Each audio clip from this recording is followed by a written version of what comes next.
Good morning friends, চলে এসেছি নতুন আর একটা ভিডিও নিয়ে। আচ্ছা, সবার বাড়িতেই যখন পেটস আছে তাদেরকে বাথিংয়ের জন্য তো শ্যাম্পু সবাই ইউজ করেন।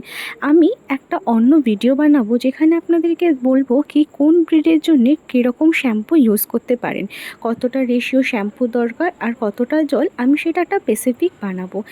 আচ্ছা, চলুন চলে আসি পাক অ্যাডাল্টে। পাক যাদের বাড়িতে রয়েছেন তারা তো কম বেশি সবাই জানেন পাগের কত রকমের প্রবলেমস হয়। তাদের নজিংয়ের প্রবলেম হয়, তাদের যাতে বেশি ওভারওয়েট না হয় তাই জন্য আমরা বলি আপনারা পাক অ্যাডাল্টটাই খাওয়ান, ওটাতে আপনার অনেক সুবিধা হবে। আরও অনেক দেখুন ব্রিডস আছে, যেমন ল্যাব্রাডর আছে, গোল্ডেন রেট্রিভার আছে, জিএসটি আছে, জিএসটি পাপ্পিও আছে, ইভেন এখানে রটওয়েলার আছে, গোল্ডেন্স আছে, আরও অনেক রকমের ব্রিড আছে।